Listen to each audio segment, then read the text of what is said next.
Welcome back to another Real Talk reaction. This one right here is for Parks and Recreation, Season 7, Episode number 4.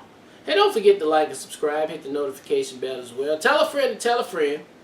We watching Parks and Recreation. It helps the algorithm when y'all do that.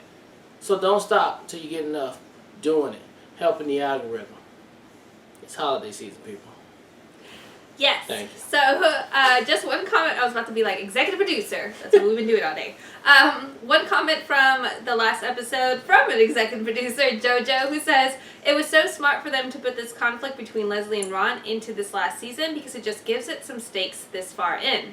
As much as we love and ship so many of the couples on this show, in the end, it's about friendships, and Leslie and Ron's friendship is the cornerstone of the show. It's a great way to keep the audience invested as they bring things closer to the close. Can't wait for the next one. Same. Okay. I'm super excited about this. It's been the point that we haven't gotten to, and we don't even understand fully why we're here. So very excited to see them locked in a room together and what this is going to yield. So let's jump into it right now. No. Sorry, Ron. Doors are locked. We've taken your key cards and your phones, and the automatic timer won't go off until tomorrow at 8 a.m. You're trapped in there. We told security not to disturb you under any circumstances. And the phones and the internet? Oh, they've been disconnected. And I left a rusty hacksaw on the table, so the first person who hacks their face off gets released. So that's not what? Is that true? Guys, this is insane, okay? Let us out! Oh my god, babe! Game of Thrones is on tonight. It's the series finale. Khaleesi is marrying Jack Sparrow. Oh god, that show has really gone off the rails. Look, it would make sense if you've read the books. Look, our baby monitor is on the table. If you guys can talk this out and settle your differences like grown-ups, turn it on and I will come to get you from my office. Otherwise, we will see you at 8 a.m. tomorrow morning. I am going to break out of here, then I am going to snap you in half. Hey! This is not his fault, Swanson. Be a man and get your house in order. You too, Nope. Good luck, you guys. I really hope you can work out your differences. Terry, look at me. Is this what you want to do? Think very carefully, son. There you go. That's right, buddy. Come on. For once in your life, do something right. Stop it, Terry. Both of you, come on. Terry just gets manipulated. What's your life, Terry? Okay, think. There must be a way out of here. I don't think there is. They installed these magnetic locks 2 years ago. There's no way around them.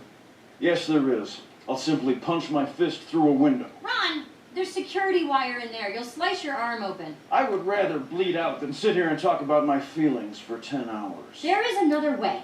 We'll just wait. Government work was over. I'm sure I loved shutting things down and bleeding the rotting beast from the inside. Your metaphors are so beautiful. But it was time for me to leave. And I didn't feel like explaining why, to you or anyone. Everything that happened after, the fight we had, not giving you a heads up when my company took on the Morningstar development and bulldozed the nurse's old house. I do regret that. I had a good run here. But after you and Tom and Donna and April and Terry left, when I looked around this office, nothing was the same. Starving. April, Ron and I are going to JJ's to eat too much breakfast food. Why does anybody in the world ever eat anything but breakfast food? I don't know. People are idiots, Ron. She's just not good. Yes. Very good. Yes. Alright, it was episode 4 of Parks and Rec, and we finally got to know what Morningstar was, and it made sense. I mean, that was totally fitting for Ron Swanson to feel like he felt. I mean, it just makes sense. I mean, he looked up, everybody was gone that he used to know and love and work with all the time. I mean, it was just a whole new crew up in there, and I get it. I want to go where my boys are, where my friends are. And he came up there to ask Leslie, his best friend of all 10 years, and she stood him up. And he felt some kind of way, which you can understand because he's a man of principles and loyalty and just Ron. And that's why what happened. I'm glad they honestly figured it out. And look how apologetic Leslie is once she found out it was because of her. At first, she was just going like, it's got to be something here that's making you crazy. Obviously, it's not me. But when she found out it was her, she's like, yeah, everything, all the action she did made sense. And I'm glad they were able to work this out towards the end. Very fitting for the episode. Very emotional, and I loved every minute of it, and I'm glad they can see eye to eye now, and then they can patch things up. So, great episode right here, man. Cannot wait to see episode 5. Yeah, I mean, melt my heart to 1,000,000 pieces and have me cry. Yeah, that's what's going to happen. Yeah. So, I appreciate the writers so much for, one, creating this contention between the two of them.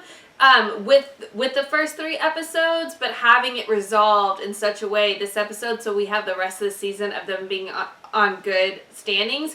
But it did create a lot of conflict initially, and we get this huge reveal, I think more so than anything on Ron's side, as far as how much Leslie's changed him, how much Leslie's friendship, because you always can tell from Leslie's standpoint how much she loves her friendships, because that's how she goes all in, super hard, constantly. Like, you cannot one-up her on a friendship side. And to have the contention being drawn from Ron's feelings being hurt, where Leslie actually wasn't the best friend in the moment because she stood him up, and this was something that he was so against his nature to ask for a job within the government too, because he missed his friends, and like that's ultimately what like led to his contention with her. It's just so well written. It's so just so brilliant, just to show how much their friendship has evolved, both of them, especially Ron. And I just love so much that that's the direct. I didn't see that coming at all,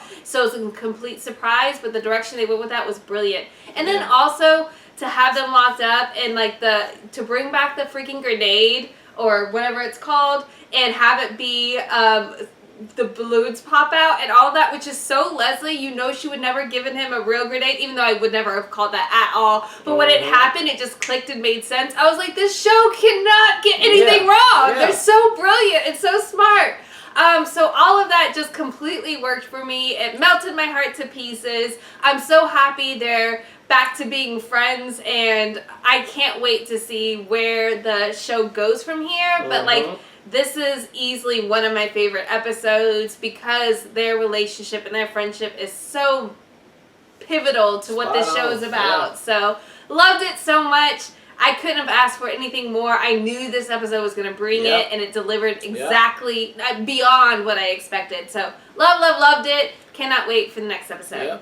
Alright, well look, thank you guys again for watching another Real Talk reaction for Parks and Rec, Season 7, Episode number 4. And until next time, people, peace.